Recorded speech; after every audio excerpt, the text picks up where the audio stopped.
রূপপুর পারমাণবিক বিদ্যুৎ প্রকল্পের চুল্লিতে লোড করা হলো ইউরেনিয়াম। বিদ্যুৎ উৎপাদন শুরু হবে 2 মাসে। 1 বছরের মধ্যে উৎপাদন পৌঁছবে 1100 মেগাওয়াটে। অর্থের অভাবে কেউ যেন ন্যায় বিচার থেকে বঞ্চিত না হয়, নিশ্চিতের চেষ্টা করছে সরকার, বললেন প্রধানমন্ত্রী। ন্যায় ভিত্তিক মানবিক রাষ্ট্র গড়ার ঘোষণা।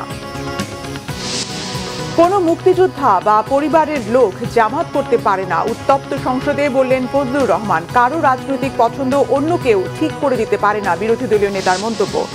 দেশে কোনো জঙ্গি নেই, কিছু উগ্রবাদী থাকতে পারে, বললেন স্বরাষ্ট্রমন্ত্রী। জঙ্গি নিয়ে আতঙ্কের কিছু নেই মনে করেন তথ্য উপদেষ্টা। বাংলাদেশ যুক্তরাষ্ট্র বাণিজ্য চুক্তি কোনো গোপন সমঝোতা বা ঋণের ফাঁদ নয়, দাবি রাষ্ট্রদূতের। পাচার হওয়া অর্থ ফেরাতে সহায়তা দিচ্ছে ব্রিটিশ সরকার, জানালেন হাই কমিশনার। দেখছিলেন ক্রাউন সিমেন্ট সংবাদ শিরোনাম। এবারে বিস্তারিত। রূপপুর পারমাণবিক বিদ্যুৎ কেন্দ্রে ইউরেনিয়াম লোডিং এর মাধ্যমে আনুষ্ঠানিকভাবে নিউক্লিয়ার বিশ্বের অংশ হিসেবে যাত্রা শুরু হলো বাংলাদেশের। সব ঠিক থাকলে আগামী 2 মাসের মধ্যে এই বিদ্যুৎ কেন্দ্র থেকে পরীক্ষামূলকভাবে জাতীয় গ্রিডে বিদ্যুৎ যুক্ত হবে। আর প্রথম ইউনিটের পুরো 1200 মেগাওয়াট বিদ্যুৎ পেতে অপেক্ষা করতে হবে আরও 1 বছর। আধুনিক VVR 1200 প্রযুক্তির রিঅ্যাক্টর থেকে নিরাপদ বিদ্যুৎ পাওয়া যাবে কমপক্ষে 60 বছর। আল মাসুম সবুজের তোলা ছবিতে রূপপুর থেকে আরো জানাচ্ছেন রিশান নাসরুল্লাহ। ইতিহাসের সন্ধিক্ষণে বাংলাদেশ। দেশের প্রথম পারমাণবিক বিদ্যুৎ কেন্দ্রে শুরু হয়েছে নিউক্লিয়ার ফুয়েল লোডিং বা জ্বালানি স্থাপন কার্যক্রম। এরপর ধাপে ধাপে শুরু হবে পরমাণু জ্বালানি ভিত্তিক বিদ্যুৎ উৎপাদন। পারমাণবিক বিদ্যুৎ কেন্দ্রে একবার ফুয়েল স্থাপনের পর সেটি চলবে টানা 1.5 বছর। এরপর 1/3 করে জ্বালানি পরিবর্তন করতে হবে। নির্মাণ চুক্তি অনুযায়ী 3 বছরের জ্বালানি সরবরাহ করবে রাশিয়া। বিজ্ঞান ও প্রযুক্তিমন্ত্রী ফকির মাহবুব আনাম বলেন, 2027 সালের শুরুর দিকে প্রথম ইউনিট থেকে 1100 মেগাওয়াট বিদ্যুৎ জাতীয় গ্রিডে যুক্ত হবে। একই বছরের জুনের দ্বিতীয় ইউনিটে ফুয়েল লোডিং বা জ্বালানি স্থাপনের কাজ শুরু হবে। রূপপুর প্রকল্প VVR 1200 প্রযুক্তি 2টি ইউনিট স্থাপন করা হচ্ছে, যার উৎপাদন ক্ষমতা 2400 মেগাওয়াট। এটা বিশ্বের অত্যাধুনিক জেনারেশন 3 প্রজেক্ট। সর্বোচ্চ নিরাপত্তা, নির্ভরযোগ্যতা এবং দক্ষতার সমন্বয়ে এই কেন্দ্র বাংলাদেশের জ্বালানি খাতে নতুন দিগন্ত উন্মোচন করবে। তাই আমরা নিরাপত্তাকে সর্বোচ্চ অগ্রাধিকার দিয়েছি। রূপপুরে ব্যবহৃত হচ্ছে তৃতীয় প্রজন্মের VVR 1200 প্রযুক্তির রিঅ্যাক্টর। রাশিয়ান রাষ্ট্রায়ত্ত প্রতিষ্ঠান রোসাটমের সহযোগিতায় তৈরি করা হয়েছে পারমাণবিক কেন্দ্রটি। যে কোনো পরিস্থিতিতে কাজ করবে স্বয়ংক্রিয় নিরাপত্তা ব্যবস্থা। এছাড়া প্রাথমিক পর্যায়ে পারমাণবিক বর্জ্য নিয়ন্ত্রণে কাজ করবে রাশিয়া। পারমাণবিক বিদ্যুৎ কেন্দ্র নির্মাণে বাংলাদেশকে যেভাবে সহযোগিতা করা হয়েছে, ভবিষ্যতেও সেভাবে পাশে থাকব। বাংলাদেশের মানুষকে আশ্বস্ত করতে চাই নিরাপত্তা দিয়ে। সর্বাধুনিক প্রযুক্তি ও সর্বোচ্চ মানদণ্ড বজায় রাখা হয়েছে। নিরাপদ পারমাণবিক কেন্দ্র থেকেই সরবরাহ করা হবে বিদ্যুৎ। এমনকি বজ্র ব্যবস্থাপনা সহ ভবিষ্যতের প্রয়োজনের সহযোগিতা থাকবে রোসাটমের। আর্থিক বিবেচনায় বাংলাদেশের একক প্রকল্প হিসেবে সবচেয়ে বড় প্রকল্প রূপপুর পারমাণবিক বিদ্যুৎ কেন্দ্র। প্রায় 1,14,000 কোটি টাকা ব্যয়ে নির্মাণাধীন এই প্রকল্পের 90% অর্থ ঋণ দিচ্ছে রাশিয়া, যেটা 28 বছরের মধ্যে পরিশোধ করতে হবে। কেন্দ্রটিতে উৎপাদিত প্রতি ইউনিট বিদ্যুতের দাম পড়বে প্রায় 12 টাকা। সব সংশয় শঙ্কাকে পেছনে ফেলে রূপপুর পারমাণবিক বিদ্যুৎ কেন্দ্রে ফুয়েল লোডিং কার্যক্রম শুরু হলো। এর মধ্য দিয়ে পরমাণু দিয়ে বিদ্যুৎ উৎপাদনের এলিট ক্লাবে প্রবেশ করলো বাংলাদেশ। এটি শুধু আধুনিক প্রযুক্তি নয়, এটি সক্ষমতার একটি চিত্র। তবে এই কেন্দ্র নিয়ে নিরাপত্তার যে শঙ্কা রয়েছে সেটি দূর করতে হবে বাংলাদেশকে। রিশান নাসরুল্লাহ, বাংলা ভিশন, রূপপুর পারমাণবিক বিদ্যুৎ কেন্দ্র, ঈশ্বরদী, পাবনা। প্রধানমন্ত্রী তারেক রহমানের সঙ্গে সৌজন্য সাক্ষাৎ করেছেন শেভরন কর্পোরেশনের একটি প্রতিনিধি দল। মঙ্গলবার দুপুরে সচিবালয়ে মন্ত্রী পরিষদ বিভাগের প্রধানমন্ত্রীর দপ্তরে এই সাক্ষাৎ অনুষ্ঠিত হয়। Chevron corporation base assets and emerging countries BAEC বিভাগের প্রেসিডেন্ট জেভিয়ার লারোজা, শেভরন বাংলাদেশের প্রেসিডেন্ট এরিক এম ওয়াকার, বিদ্যুৎ জ্বালানি ও খনিজ সম্পদ মন্ত্রী ইকবাল হাসান মাহমুদ টুকু, মাননীয় প্রধানমন্ত্রীর অর্থ ও পরিকল্পনা বিষয়ক উপদেষ্টা ডক্টর রাশেদ আল মাহমুদ তিতুমির এবং বিদ্যুৎ জ্বালানি ও খনিজ সম্পদ প্রতিমন্ত্রী অনিন্দ্য ইসলাম অমিত এ সময় উপস্থিত ছিলেন। প্রধানমন্ত্রী তারেক রহমান বলেছেন, একজন মানুষও যেন অর্থের অভাবে ন্যায় বিচার থেকে বঞ্চিত না হয়, এজন্য সরকার আইনি সহায়তা কার্যক্রমকে আরও গতিশীল করবে। ন্যায় বিচার নিশ্চিতে সরকার দ্রুত মামলা নিষ্পত্তির উদ্যোগ নিয়েছে বলেও তিনি জানান। জাতীয় আইনগত সহায়তা দিবসে এসব কথা বলেন প্রধানমন্ত্রী। বক্তৃতাকালে নিজের কারাজীবনের অভিজ্ঞতার কথাও উল্লেখ করেন তারেক রহমান। বিস্তারিত মামুন আব্দুল্লাহর রিপোর্টে। কার্যক্রম সংক্রান্ত মঙ্গলবার রাজধানীর শহীদ আবু সাইদ ইন্টারন্যাশনাল কনভেনশন সেন্টারে জাতীয় আইনগত সহায়তা দিবস উপলক্ষে অনুষ্ঠানে যোগ দেন প্রধানমন্ত্রী তারেক রহমান। এ সময় তিনি স্মরণ করিয়ে দেন, রাজনৈতিক প্রতিহিংসার কারণে তাকেও দীর্ঘদিন কারাগারে থাকতে হয়েছে। বলেন, দীর্ঘ ১.৫ দশক পরে দেশ গণতন্ত্রের পথে হাঁটা শুরু করেছে। রাজনৈতিক প্রতিহিংসার শিকার হয়ে আমাকেও দীর্ঘদিন কারাগারে থাকতে হয়েছে। তখন আমি নিজে কারাগারে এমন অনেককে দেখেছি যারা শুধুমাত্র আর্থিকভাবে অসচ্ছল হওয়ার কারণে বছরের পর বছর ধরে বিনা বিচারে কারাগারে থাকতে বাধ্য হচ্ছেন বা হয়েছেন। যে রাষ্ট্রে আইনের শাসন, ন্যায় বিচার এবং মানবাধিকার নেই, সেই দেশ কখনো একটি গণতান্ত্রিক মানবিক রাষ্ট্র হতে পারে না বা হয়ে উঠতে পারে না। দীর্ঘ ১.৫ দশকেরও ফ্যাসিবাদী শাসনের অবসানের পর বাংলাদেশের জনগণ পুনরায় গণতন্ত্রের পথে হাঁটতে শুরু করেছে। এই গণতান্ত্রিক যাত্রা সুসংহত করতে রাষ্ট্রে ন্যায়ের শাসন প্রতিষ্ঠার বিকল্প নেই। প্রধানমন্ত্রী তারেক রহমান বলেন, মানুষ যাতে স্বাভাবিকভাবে ন্যায় বিচার পেতে পারে, এজন্য সরকারের আইনি সহায়তা কেন্দ্র কাজ করে যাচ্ছে। যেহেতু ন্যায় বিচার প্রাপ্তি প্রতিটি মানুষের সাংবিধানিক অধিকার, যেহেতু সেই অধিকার যাতে প্রত্যেকটি মানুষ চর্চা করতে পারে, তাদেরকে সরকার যথাসাধ্য লিগ্যাল এইড দিবে। প্রতিটি মানুষের মনে এমন বিশ্বাস থাকতে হবে যে জনগণের যে কোনো প্রয়োজনে রাষ্ট্র তাদের পাশে রয়েছে। লিগ্যাল এইড সেই বিশ্বাসেরই একটি প্রতিফলন বলে আমি বিশ্বাস করি। আসুন আমরা সবাই মিলে একটি ন্যায়বৃদ্ধি মানবিক রাষ্ট্র গড়ে তুলি, যেখানে ন্যায় বিচারই হবে শেষ কথা আমাদের। সুবিধাবঞ্চিত ও অসহায় মানুষের জন্য সরকারের পক্ষ থেকে বিনামূল্যে আইনি সহায়তা নিশ্চিতে জোর দেন প্রধানমন্ত্রী তারেক রহমান। একজন মানুষও যাতে অর্থের অভাবে অ্যাক্সেস টু জাস্টিস থেকে বঞ্চিত না হয়, সেই লক্ষ্যকে সামনে রেখে সরকার লিগ্যাল এইড কর্মসূচি অব্যাহত রেখেছে। একজন ভুক্তভোগী টাকার অভাবে আইনজীবী সহায়তা নিতে পারবে না, এমনটা যেন না হয় সেটি সরকার চেষ্টা করবে সর্বতোভাবে নিশ্চিত করতে। আর্থিকভাবে সামর্থ্যবান নয় এমন মানুষদের জন্য অ্যাক্সেস টু জাস্টিস নিশ্চিত করতে সরকার সুনির্দিষ্ট পরিকল্পনা গ্রহণ করেছে। আইনি সহায়তা প্রদানে প্রযুক্তির সর্বোচ্চ ব্যবহার এবং সমাজের সকল স্তরে ন্যায় বিচার নিশ্চিতের প্রত্যয় ব্যক্ত করেন সরকার প্রধান। বইয়ে নয়, এটি প্রতিটি মামুন আব্দুল্লাহ, বাংলা ভিশন, ঢাকা। বিএনপি দলীয় সংসদ সদস্য অ্যাডভোকেট ফজলুর রহমান বলেছেন, কোনো মুক্তিযোদ্ধা বা পরিবারের লোক জামাত করতে পারে না। তার এই বক্তব্যের পরপরই বিরোধী দলীয় সংসদ সদস্যদের প্রতিবাদে সংসদে অচলাবস্থা তৈরি হয়। পরে স্পিকার পরিস্থিতি নিয়ন্ত্রণে আনেন। বিরোধী দলীয় নেতা অবশ্য দাবি করেন, ফজলুর রহমানকে জিজ্ঞেস করে নয়, কে কোন দল করবে এটি তার নাগরিক অধিকার। আর মুক্তিযুদ্ধের ইতিহাসের ভিত্তিতে জাতিকে আর বিভক্ত না করার আহ্বান জানান স্বরাষ্ট্রমন্ত্রী। আহমেদ সরারের রিপোর্ট। আপনাকে ধন্যবাদ। রাষ্ট্রপতির ভাষণের উপর ধন্যবাদ প্রস্তাবে কিশোরগঞ্জ ৪ থেকে নির্বাচিত সংসদ সদস্য ফজলুর রহমান তার স্বভাব সুলভ বাগ্মিতায় ৭১-এর মুক্তিযোদ্ধাদের সাথে ২৪-এর জুলাই যোদ্ধাদের তুলনার বিরোধিতা করেন। আগস্ট মাসকে আমিও খুব ছোট করে দেখি না, তবে কোনো কারণে আগস্ট কোনো বিপ্লব নয়, আগস্ট হলো গণ অভ্যুত্থান। সেই গণ অভ্যুত্থানকে যারা মুক্তিযুদ্ধ এবং মুক্তিযোদ্ধার সঙ্গে তুলনা করতে চায়, জুলাই যুদ্ধ এবং মুক্তিযুদ্ধ, তাদেরকে আমি বলবো, সবাইকে আমি বলবো, এই কথাটা বলাই অন্যায়। কারণ মুক্তিযুদ্ধ প্রশান্ত মহাসাগরের সঙ্গে ডুবার তুলনা করা যেমন, হিমালয় পর্বতের সঙ্গে টিলার তুলনা করা যেমন, মুক্তিযুদ্ধের সঙ্গে ৫ই আগস্টের তুলনা করা ঠিক তেমনি। বক্তব্যের এক পর্যায়ে ফজলুর রহমান জামায়াতের মুক্তিযুদ্ধের সময়ের ভূমিকার কথা উল্লেখ করেন। বিরোধী দলের নেতা বলেন, উনাকে আমি অসম্মান করি না, সব সময় মাননীয় বলে কথা বলি, কিন্তু উনার দলের লোকজন এখানে বসে আছে, তারা আমাকে ফজা পাগলা বলে কথা বলে। উনি একদিন এটা বলেন, তারা নাকি সভ্য, তারা নাকি ইসলাম। বিরোধী দলের নেতা বলেছেন উনি মুক্তিযোদ্ধা পরিবারের লোক এবং উনি শহীদ পরিবারের লোক এবং উনি জামাতে ইসলাম করেন। এটা ডাবল অপরাধ। মুক্তিযোদ্ধা পরিবারের লোক কেউ জামাত করতে পারে না। আর শহীদ পরিবারের লোক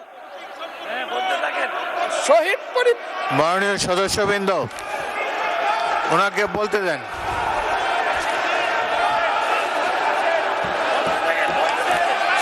মাননীয় সদস্যবৃন্দ, অর্ডার অর্ডার। তার এই বক্তব্যের পরপরই বিরোধী দলীয় সংসদ সদস্যরা প্রতিবাদ করতে থাকেন।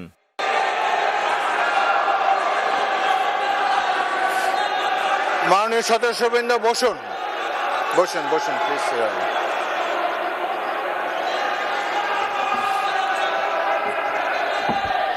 বসুন মাননীয় সদস্যবৃন্দ বসুন। স্পিকারের হস্তক্ষেপে বেশ কিছুক্ষণ পর পরিস্থিতি নিয়ন্ত্রণে আসে। মাননীয় সংসদ সদস্যবৃন্দ, সারা জাতি দেখছে, লাইভ টেলিকাস্ট হচ্ছে, সবাই আপনারা নির্বাচিত সদস্য, এখানে সবাই জনগণের ভোটে নির্বাচিত সদস্য। আমি প্রতিদিনই বলি যে রুলস অফ প্রসিডিওর বইটা একটু পড়েন। যদি এই সংসদ যদি বিধি মোতাবেক পরিচালিত না হয়, এটি আর জাতীয় সংসদ থাকবে না। ব্যক্তিগত কৈফিয়তে দাঁড়িয়ে বিরোধী দলীয় নেতা ডাক্তার শফিকুর রহমান ফজলুর রহমানের বক্তব্যের বিরোধিতা করে অসংসদীয় শব্দ এক্সপান্স করার দাবি জানান। নিজের অবদান বলতে গিয়ে আরেকজনের অবদানের উপরে হাতুড়ি পেটানোর অধিকার কাউকে দেওয়া হয়। তিনি পার্সোনালি আমাকে হার্ট করেছেন। তিনি বলেছেন যে আমি বলে থাকি আমি শহীদ মুক্তিযোদ্ধা পরিবারের সদস্য, তাহলে ইনি এটাকে চ্যালেঞ্জ করছেন। 2 নম্বর, উনি বলেছেন কোনো মুক্তিযোদ্ধা কিংবা শহীদ মুক্তিযোদ্ধা পরিবারের কেউ জামাত ইসলামী করতে পারে না। তাহলে উনাকে জিজ্ঞেস করে করা লাগবে? এটি আমার নাগরিক অধিকার। আমি কোন দল করব, কোন আদর্শ আমি অনুসরণ করব, এর উপর হস্তক্ষেপ করার ন্যূনতম কোনো অধিকার রাষ্ট্র কিংবা সংবিধান কাউকে দেয়নি। এটার তীব্র নিন্দা জানাই। আমার আইডেন্টিটি নিয়ে প্রশ্ন করা হয়েছে, এটা গুরুতর অপরাধ করেছেন উনি। আবার আমার আদর্শ সিলেকশনের ব্যাপারে উনি কথা বলেছেন, এটা বাড়তি অপরাধ করেছেন। তার বক্তব্যের পর স্পিকার পরবর্তী কার্যক্রমে অগ্রসর হন। জনাব ফজলুর রহমান যে বক্তব্য দিয়েছেন তার মধ্যে যদি অসংসদীয় কোনো কিছু থাকে সেটা এক্সপান্স করা হবে, এবং মাননীয় বিরোধী দলের নেতা যে বক্তব্য দিয়েছেন তার মধ্যেও যদি কোনো কিছু অসংসদীয় থাকে সেটিও এক্সপান্স করা হবে। এরপর স্বরাষ্ট্রমন্ত্রী দাঁড়িয়ে আলোচনা সমালোচনার মধ্য দিয়ে এই সংসদকে এগিয়ে নেবার আহ্বান জানান। নতুন করে আমার মনে হয় যে মুক্তিযুদ্ধের ইতিহাসের ভিত্তিতে জাতিকে আর বিভক্ত না করি, আমরা সবাই আলোচনা সমালোচনার মধ্য দিয়ে এই মহান জাতীয় সংসদের আমাদের সমস্ত কার্যবাহ an order of the day আমরা এমনভাবে পরিচালনা করি যেন আমাদের প্রজন্ম, ভবিষ্যৎ প্রজন্ম, বর্তমান প্রজন্ম দেখে যে এই জুলাই যোদ্ধারা তাদের দৃষ্টিশক্তি হারিয়েছে, তারাও যেন শুনে যে আমরা জাতির প্রত্যাশা পূরণের জন্য এখানে আছি। জামায়াতের সংসদ সদস্য শাহজাহান চৌধুরী স্বাধীনতার আগে ও পরে গণতান্ত্রিক আন্দোলনে তার দলের অংশগ্রহণের কথা তুলে ধরেন। বাংলাদেশে জঙ্গি কায়েম করেছে। আহমেদ সরওয়ার, বাংলা ভিশন, ঢাকা। চট্টগ্রাম 26-এর ভোটে বাংলাদেশে গণতন্ত্র প্রতিষ্ঠা হয়েছে। আগের নির্বাচনের তুলনায় ফলাফল ব্যাপক গ্রহণযোগ্য বলেছেন ইউরোপীয় ইউনিয়নের প্রধান পর্যবেক্ষক আইভার্স ইজাবস। বাংলাদেশের ত্রয়োদশ জাতীয় নির্বাচন নিয়ে ইইউ এর চূড়ান্ত পর্যবেক্ষণ প্রতিবেদন প্রকাশে এই তথ্য উঠে এসেছে। ইলেকশন ইঞ্জিনিয়ারিং এর অভিযোগের কোনো প্রমাণ পায়নি বলেও জানিয়েছেন তিনি। নির্বাচনকে সামগ্রিকভাবে শান্তিপূর্ণ ও প্রতিযোগিতামূলক বলা হলেও নির্বাচনী ব্যয় কমানো সহ সামনে আনা হয়েছে একাধিক গুরুত্বপূর্ণ সুপারিশ, জানাচ্ছেন আসমা আক্তার নূপুর। গণতন্ত্রের প্রেক্ষাপটে অন্তর্বর্তী সরকারের অধীনে অনুষ্ঠিত ত্রয়োদশ জাতীয় নির্বাচন বাংলাদেশের রাজনৈতিক অঙ্গনে এনেছে নতুন বাস্তবতা।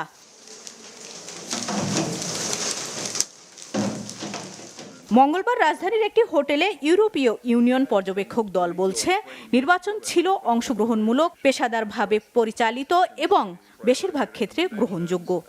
2026 parliamentary elections. অভূতপূর্ব গণ আন্দোলন ও পরিবর্তনের দাবির প্রেক্ষাপটে একটি অন্তর্বর্তীকালীন সরকারের অধীনে এই নির্বাচন অনুষ্ঠিত হয়েছে।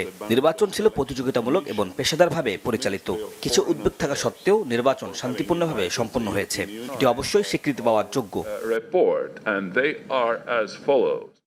তবে ইতিবাচক চিত্রের পাশাপাশি উঠে এসেছে কিছু গুরুত্বপূর্ণ চ্যালেঞ্জও, বিশেষ করে নির্বাচনী ব্যয়ের স্বচ্ছতা, আইনি কাঠামোর দুর্বলতা এবং ভোট গণনার প্রক্রিয়া নিয়ে রয়েছে সুপারিশ। The European Union stands ready to support national partners in implementing. এর মধ্যে রয়েছে আইন সংস্কার, স্বচ্ছ ভোট গণনা, নারীর অংশগ্রহণ বৃদ্ধি, ডিজিটাল নিরাপত্তা, নির্বাচনী ব্যয় নিয়ন্ত্রণ, ডাকযোগে ভোট সম্প্রসারণ। প্রতিবেদনে বলা হয়েছে নির্বাচনী ব্যয়ের উপর কার্যকর নিয়ন্ত্রণ না থাকলে তা গণতান্ত্রিক প্রক্রিয়াকে প্রভাবিত করতে পারে। তাই ব্যয়ের হিসাব বাধ্যতামূলক ও নিরীক্ষাযোগ্য করার উপর জোর দিয়েছে ইইউ। প্রচারণার ব্যয় স্বচ্ছ ও নিয়ন্ত্রিত হওয়া জরুরি। এটি আমাদের চূড়ান্ত প্রতিবেদনের একটি গুরুত্বপূর্ণ সুপারিশ। আমরা জোর দিয়েছি যে প্রচারণার ব্যয় অবশ্যই ঘোষণা করতে হবে এবং এর নিয়মগুলো স্পষ্ট ও স্বচ্ছ হওয়া উচিত। আরও গুরুত্বপূর্ণ হলো এসব নিয়ম বাস্তবায়নযোগ্য এবং কার্যকর হতে হবে।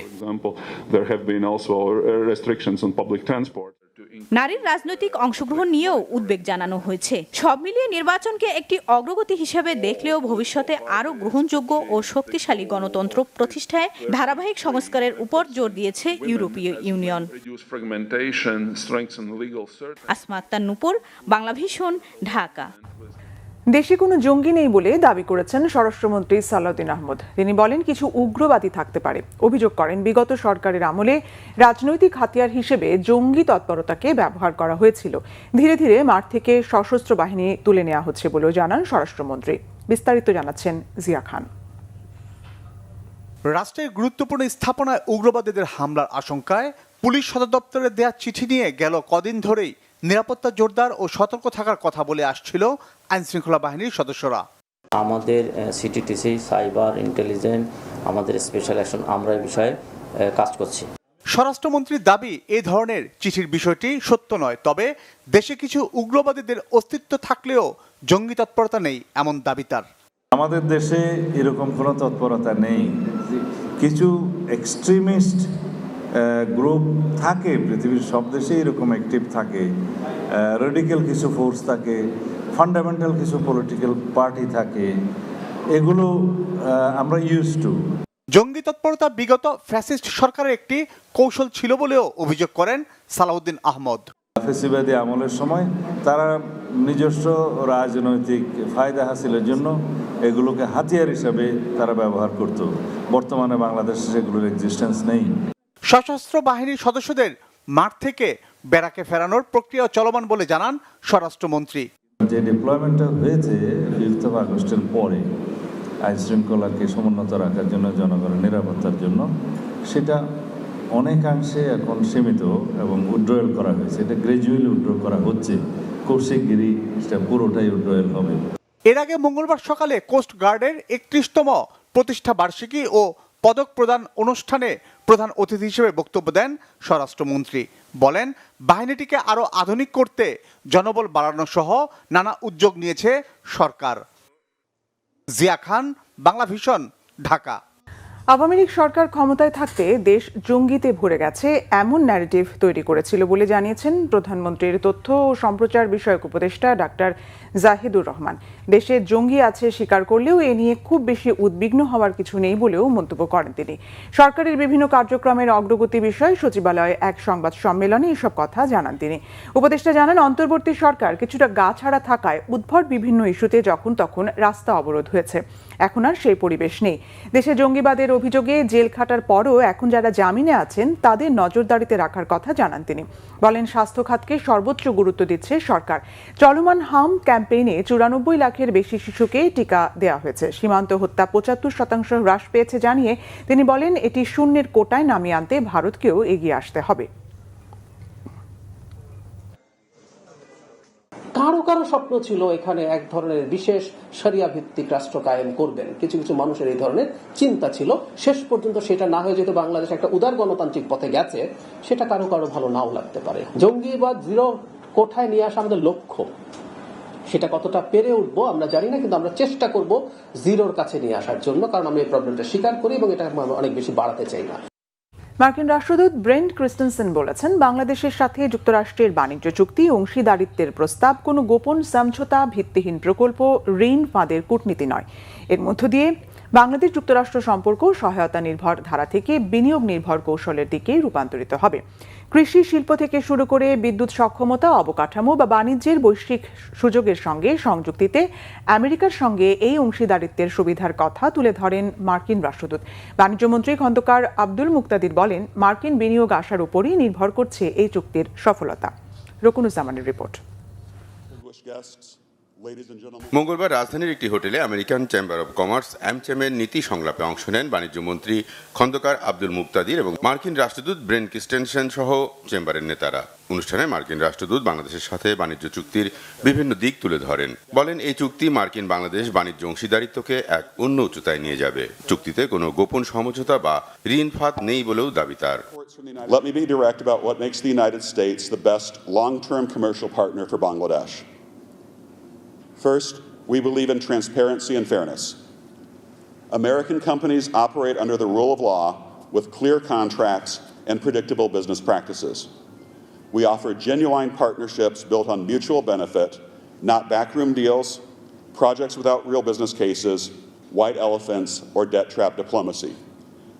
We do due diligence on projects and don't leave Bangladesh on the hook for $1 billion tunnel to nowhere. অনুষ্ঠানে ব্যবসায়ীদের বিভিন্ন প্রশ্নের উত্তর দেন মার্কিন রাষ্ট্রদূত। বাণিজ্য চুক্তির মধ্য দিয়ে দেশে বিপুল মার্কিন বিনিয়োগ আসার কথা জানান বাণিজ্যমন্ত্রী খন্দকার আব্দুল মুক্তাদির। Make this country and market this economy conducive for local investment and foreign investment. Not only for foreign investment, also domestic investment. And we are pledge bound not to please US. We are pledge bound for our own existence to open up, and we'll do so. মার্কিন রাষ্ট্রদূত বলেন, যুক্তরাষ্ট্র বাংলাদেশ সম্পর্ক আগে কখনোই এতটা শক্তিশালী ছিল না। সুযোগগুলো আগে কখনো এত বড়ও ছিল না। এই সুযোগ কাজে লাগাতে প্রয়োজন দূরদৃষ্টি, অঙ্গীকার ও অংশীদারিত্ব। রকুনুজ্জামান, বাংলা ভিশন, ঢাকা। যুক্তরাজ্যে পাচার হওয়া অর্থ ফেরাতে বাংলাদেশ ও ব্রিটিশ সরকার কাজ করছে, তবে আইনগত কারণেই যুক্তরাজ্য থেকে অর্থ ফেরাতে দেরি হচ্ছে, জানিয়েছেন ঢাকায় নিযুক্ত দেশটির হাই কমিশনার সারা কুক।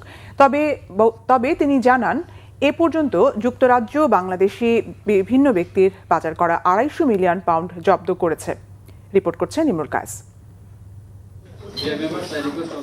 জাতীয় প্রেস ক্লাব মিলনায়তনে বছরের প্রথম ডিক্যাব টক আয়োজন করে diplomatic correspondence association Bangladesh DCAB. এতে অংশ নিয়ে British high commissioner Sarah Cooke বলেন, বাংলাদেশের সাথে যুক্তরাজ্যের আধুনিক ও কৌশলগত সম্পর্ক বিদ্যমান। অর্থনীতি, ব্যবসা বাণিজ্য, অভিবাসী উন্নয়ন, পরিবেশ সহ বিভিন্ন বিষয়ে দুদেশের সম্পর্ক নিয়ে কথা বলেন সারা কুক। ভবিষ্যতে এসব ক্ষেত্রে সম্পর্ক আরও জোরদার হবে বলে আশা করেন ব্রিটিশ হাই কমিশনার। এক প্রশ্নের উত্তরে তিনি বলেন, ব্রিটেনে জব্দ হওয়া অর্থ ফেরাতে বাংলাদেশ সরকারের সঙ্গে কাজ করছে তার দেশ।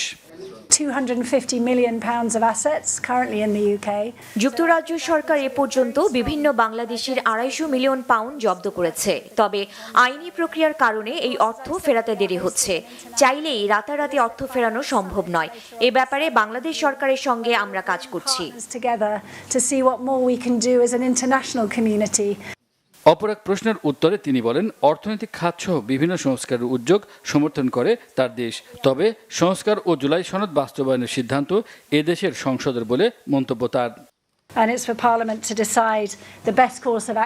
বর্তমানে সংসদের সদস্যরা নির্বাচিত। তারা সংসদে জুলাই চার্টার এবং সংস্কার নিয়ে আলোচনা করছে। এর বাস্তবায়ন নিয়ে সংসদই সিদ্ধান্ত নেবে। আন্তর্জাতিক সম্প্রদায় এ ব্যাপারে কথা বলবে না, তবে যুক্তরাজ্য সংস্কার প্রক্রিয়া সমর্থন করে। আমরা অন্তর্বর্তী সরকারের সঙ্গে এ বিষয়ে কথা বলেছি, বর্তমান সরকারের সঙ্গেও বলছি। প্রতিরক্ষা খাতে সহযোগিতা বাড়ানোর উপর জোর দিয়ে বাংলাদেশের নিরাপত্তা সক্ষমতা বাড়াতে সামরিক সদস্যদের যুক্তরাজ্য কর্তৃক প্রশিক্ষণ দেওয়ার কথা বলেন সারা কুক। ইমরুল কায়েস, বাংলা ভিশন, ঢাকা। দেশের হাম ভাইরাসের প্রকোপ কমছেই না। হাম উপসর্গে গত 24 ঘন্টায় সারা দেশে অন্তত 9 জনের মৃত্যু হয়েছে। এর মধ্যে ময়মনসিংহ মেডিকেলে 3, সিলেটে 3 ও বরিশালে 2 শিশুর মৃত্যু হয়েছে। তারা হলো গৌরীপুর উপজেলার 7 মাসের ছেলে শিশু, জামালপুর মাদারগঞ্জের 4 মাসের মেয়ে শিশু ও নেত্রকোনার দুর্গাপুরের 5 মাসের ছেলে শিশু। এ নিয়ে হাসপাতালটিতে এ পর্যন্ত মোট 20 শিশুর মৃত্যু হলো। হাসপাতালের আইসোলেশন ওয়ার্ডে নতুন করে ভর্তি রয়েছে আরও 32 জন। আইসোলেশন ওয়ার্ডে এখন চিকিৎসাধীন 74 শিশু। হাসপাতাল কর্তৃপক্ষ জানায়, গত 17 মার্চ থেকে এখন পর্যন্ত হামের লক্ষণ নিয়ে ময়মনসিংহ মেডিকেল কলেজ হাসপাতালে মোট 925 শিশু ভর্তি হয়েছে। গত 24 ঘন্টায় চট্টগ্রাম জেলায় হামের উপসর্গ নিয়ে সরকারি বেসরকারি বিভিন্ন হাসপাতালে নতুন করে আরও 13 শিশু বিভিন্ন হাসপাতালে ভর্তি হয়েছে। এখন পর্যন্ত চট্টগ্রামে হাম শনাক্ত হয়েছে 78 জনের। এখন পর্যন্ত হামের উপসর্গ নিয়ে চট্টগ্রামে চিকিৎসাধীন অবস্থায় 1 শিশুর মৃত্যু হয়েছে। নোয়াখালীতে 250 শয্যা জেনারেল হাসপাতালে গত 24 ঘন্টায় নতুন করে ভর্তি হয়েছে 17 জন। বর্তমানে ভর্তি আছে 58 জন। নোয়াখালী জেনারেল হাসপাতালে 2টি আইসোলেশন সেন্টারে 40টি শয্যা রয়েছে। অধিক রোগী হওয়ায় বাকিদের চিকিৎসা নিতে হচ্ছে মেঝেতে। HIV সহ মারাত্মক রোগ থেকে মানুষের জীবন রক্ষায় নতুন নতুন প্রতিষেধক আবিষ্কারে ওষুধ কোম্পানিদের প্রতি তাগিদ দিলেন স্বাস্থ্যমন্ত্রী সরদার সাখাওয়াত হোসেন। দুপুরে রাজধানীর একটি হোটেলে ড্যানিশ ইনসুলিন প্রস্তুতকারী প্রতিষ্ঠান নভো নর্ডিস্কের বাংলাদেশে তৈরি করা ইনসুলিন পেন পিলের উদ্বোধনী অনুষ্ঠানে স্বাস্থ্যমন্ত্রী এমন মন্তব্য করেন। বলেন, মুন্সিগঞ্জে নির্মিত ভ্যাকসিন প্ল্যান্টে হামসহ নানা রোগের প্রতিষেধক তৈরি করবে সরকার। নভো নর্ডিস্কের তৈরি করা ইনসুলিন ডায়াবেটিস রোগীদের কাছে সহজলভ্য হবে, তবে দাম সাধারণ মানুষের ক্রয় ক্ষমতার মধ্যে রাখার তাগিদও দেন মন্ত্রী।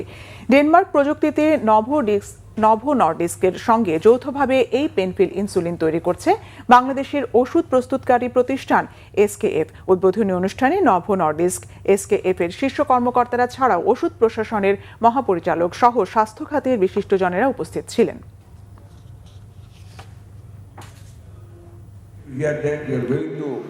Establish a big plant in Munchiganj to manufacture our vaccines in different fighting to different diseases like measles, which are highly required at the stage of our fighting with the diseases like AIDS and tuberculosis.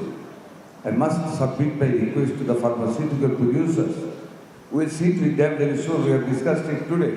In principle, we have agreed to request them to go for production of these sorts of medicine to save our people from this dangerous attack. জ্বালানির জন্য দীর্ঘ line আর অপেক্ষার ভোগান্তি এখন নেই। সর্বোচ্চ 10 থেকে 15 মিনিটে জ্বালানি নিতে পারছেন গ্রাহকরা। এতে স্বস্তি দেখা দিয়েছে জনমনে। এদিকে ফুয়েল পাস ছাড়া নির্দিষ্ট 7টি পাম্প থেকে জ্বালানি নিতে পারছেন না গ্রাহকেরা, আর প্রয়োজন মাফিক জ্বালানি দিচ্ছে পাম্পগুলো। মোবাশ্বের আহমেদের রিপোর্ট। বৈশ্বিক জ্বালানি সংকটের রেশে দেশে জ্বালানি সংগ্রহে গ্রাহকদের ভোগান্তি চরমে উঠেছিল গেল 2 মাসে। তবে আন্তর্জাতিক বাজারের সাথে সামঞ্জস্য রেখে লিটার প্রতি জ্বালানির মূল্য বৃদ্ধির 7 দিনের মধ্যে ভোগান্তি এখন নেই বললেই চলে। রাজধানীর পাম্পগুলোতে দেখা গেছে আগের স্বাভাবিক চিত্র। 5 থেকে 8 জনের লাইনে দাঁড়িয়ে জ্বালানি নিচ্ছেন গ্রাহকেরা।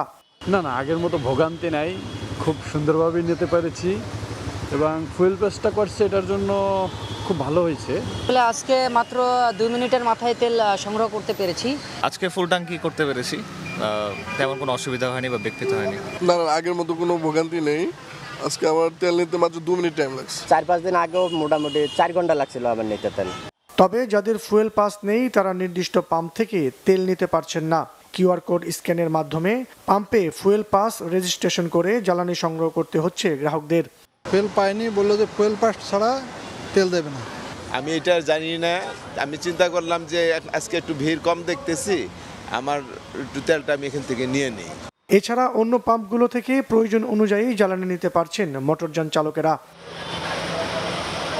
মোবাশ্বের আহমেদ, বাংলা ভিশন, ঢাকা। নদীকে দূষণের হাত থেকে বাঁচাতে কার্যকর পদক্ষেপ নেওয়ার বিকল্প নেই এবং ভূগর্ভস্থ পানির ওপর চাপ কমিয়ে উপরের পানির দিকে ফোকাস রাখতে হবে বলে জানিয়েছেন স্থানীয় সরকার মন্ত্রী মির্জা ফখরুল ইসলাম আলমগীর। সকালে জনস্বাস্থ্য প্রকৌশল অধিদপ্তরে বিশ্ব পানি দিবসের আলোচনা সভায় কথা বলেন তিনি। মির্জা ফখরুল বলেন, ডিপ টিউবওয়েলের ব্যবহারের পরিবর্তে সারফেস ওয়াটার ব্যবহারে অভ্যস্ত হতে হবে। সেক্ষেত্রে বৃষ্টির পানি সংরক্ষণেও জোর দিতে হবে। ঢাকা শহরের সবচেয়ে বড় সংকট নিরাপদ পানি বলে তিনি জানান। এ সময় পুরনো চিন্তা বাদ দিয়ে বাংলাদেশকে বাঁচাতে নতুনভাবে আবার ভাবার আহ্বান জানান মির্জা ফখরুল ইসলাম আলমগীর।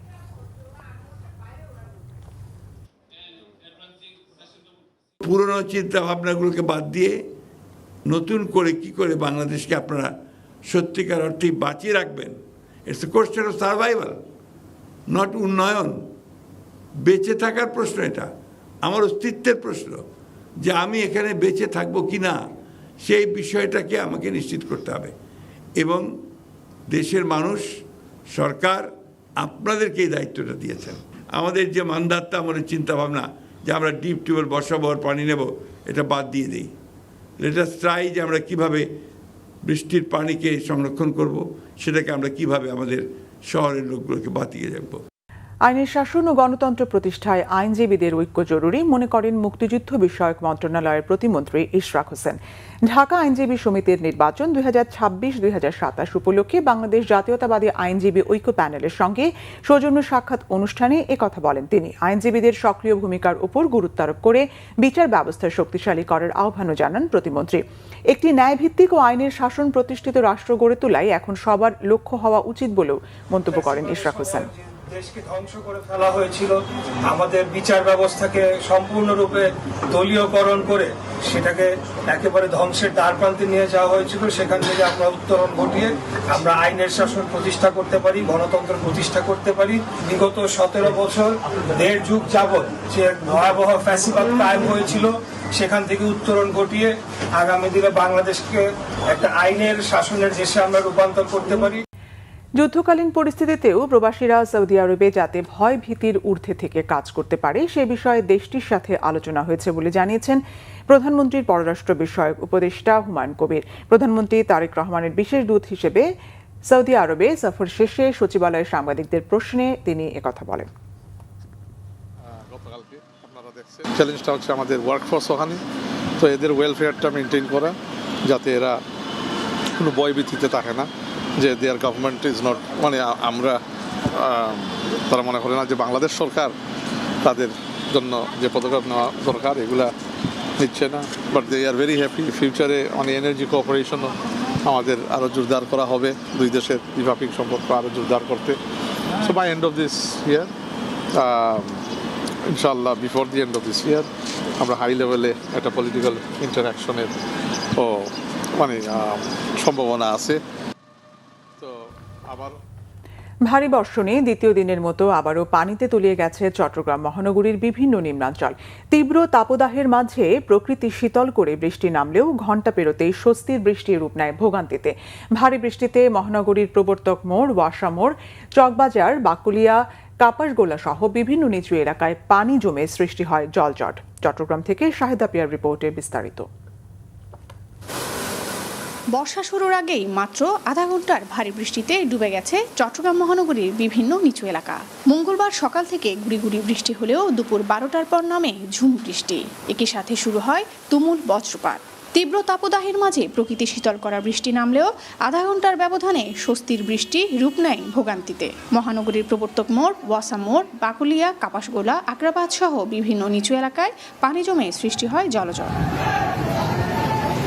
ব্যাপক বজ্রপাত ও বৃষ্টির কারণে রাস্তায় গণপরিবহন কমে যাওয়ায় দুর্ভোগ বাড়ে নগরবাসীর। নালাগুলো, ড্রেনগুলো পরিষ্কার করলে এত পানির চাপ রাস্তায় আসতো না। ড্রেন পরিষ্কার নেই দেখিয়ে পানির চাপ। আধা ঘন্টা বৃষ্টি হলে পানি উপরে উঠে যায়, মেল ফ্যাক্টরি ঢুকে যায় ভিতরে। গাড়ি নাই, রাস্তায় যাই নাই, গাড়ি নাই, গাড়ির দুর্ভোগ, পানি উঠে যায়, নালা ভরে যাচ্ছে, কি করবো আর। আমার গোড়া গাড়ি সব নষ্ট হয়ে গেছে, যেই পানি হয়েছে এখানে। নালা নর্দমার কাজ অসম্পূর্ণ, এই কারণে গিয়ে আমাদের চলাফেরাতে অনেক বিঘ্ন করতেছে। বৃষ্টি 10 মিনিট পড়তে না পড়তে পুরো এলাকা ভিজে গেল। হাঁটতে হাঁটতে পুরো পায়ের জুতা ভিজে গেছে। কলেজ থেকে বাইরে দেখতেছি এক হাঁটু পানি। এদিকে বর্ষায় জলাবদ্ধতা কমাতে মহানগরীর 41টি ওয়ার্ডে চট্টগ্রাম সিটি কর্পোরেশন চালাচ্ছে খাল নালা পরিষ্কারের ক্রাশ প্রোগ্রাম। জলাবদ্ধতা কমানোর জন্য আমরা বদ্ধপরিকর। যার কারণে এইটাকে আমরা আজকে একটা ক্রাশ প্রোগ্রাম হিসেবে নিয়ে সারা চট্টগ্রাম শহরে আমরা প্রত্যেকটা নালা ক্লিন করার জন্য আমরা প্রত্যেকটা ওয়ার্ডে যাচ্ছি। অন্যদিকে চট্টগ্রাম, কক্সবাজার, মোংলা ও পায়রা সমুদ্র বন্দরকে ৩ নম্বর স্থানীয় সতর্ক সংকেত দেখিয়ে যেতে বলেছে আবহাওয়া অফিস। সে সাথে আগামী ৩-৪ দিন মাঝারি থেকে ভারী বৃষ্টিপাতের সম্ভাবনার পাশাপাশি ভূমি ও পাহাড় ধসের সতর্কতা জারি করা হয়েছে। শাহেদা প্রিয়া, বাংলা ভিশন, চট্টগ্রাম। দেশের বিভিন্ন জায়গায় জাতীয় আইনগত সহায়তা দিবস 2026 উদযাপন উপলক্ষে বর্ণাঢ্য শোভাযাত্রা ও আলোচনা সভা হয়েছে। মানিকগঞ্জে দিবসটি উপলক্ষে জেলা লিগ্যাল এইড কমিটির আয়োজনে জেলা জজ কোর্ট চত্বর থেকে একটি বর্ণাঢ্য শোভাযাত্রা গুরুত্বপূর্ণ সড়ক ঘুরে কোর্ট চত্বরে আলোচনা সভায় মিলিত হয়। শোভাযাত্রা, আলোচনা সভা সহ বিভিন্ন কর্মসূচির মধ্য দিয়ে জাতীয় আইনগত সহায়তা দিবস পালন করা হয়েছে টাঙ্গাইলে। জেলা ও দায়রা জজ আদালতের সামনে থেকে বর্ণাঢ্য শোভাযাত্রাটি বের হয়। এদিকে সাতক্ষীরায় শোভাযাত্রা, আলোচনা সভা, স্বাস্থ্য পরীক্ষা কর্মসূচি ও সাংস্কৃতিক অনুষ্ঠানের মধ্য দিয়ে পালন হয়েছে জাতীয় আইনগত সহায়তা দিবস 2026। গাইবান্ধায়ও নানা আয়োজনে জাতীয় আইনগত সহায়তা দিবস পালন হয়েছে। এ সময় 2 জন শ্রেষ্ঠ প্যানেল আইনজীবী অ্যাডভোকেট রেজওয়ানুল মণ্ডল, আহমেদ নাজমুল হুদার হাতে সম্মাননা স্মারক ও নগদ অর্থ তুলে দেওয়া হয়। গোপালগঞ্জে নানা আয়োজনে সকালে গোপালগঞ্জ লিগ্যাল এইড কমিটির চেয়ারম্যান, জেলা দায়রা জজ মোহাম্মদ শামসুল হকের সভাপতিত্বে শোভাযাত্রা ও আলোচনা সভা হয়েছে।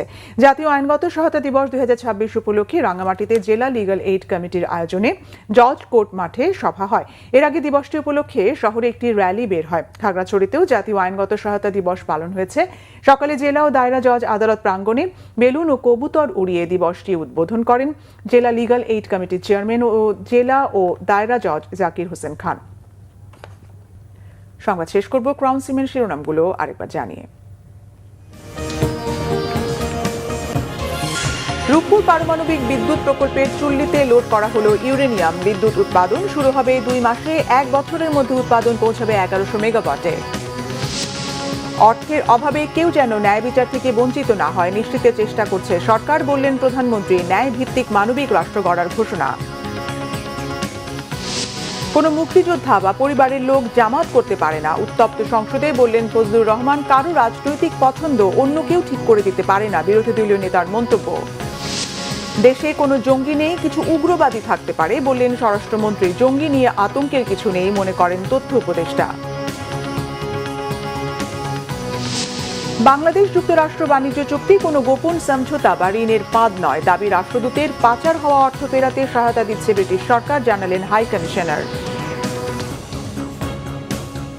এই ছিল এখনকার মতো। পরের সংবাদ রাত 10:30টায়। 9টায় রয়েছে নিউজ 20, দেখার আমন্ত্রণ রইল। এছাড়া বাংলা ভিশন সংবাদ ও সংবাদ সংশ্লিষ্ট অনুষ্ঠান দেখতে ভিজিট করুন www.bvnews24.com ও facebook.com/banglavishannews এবং সাবস্ক্রাইব করুন youtube.com/banglavishannews। ধন্যবাদ।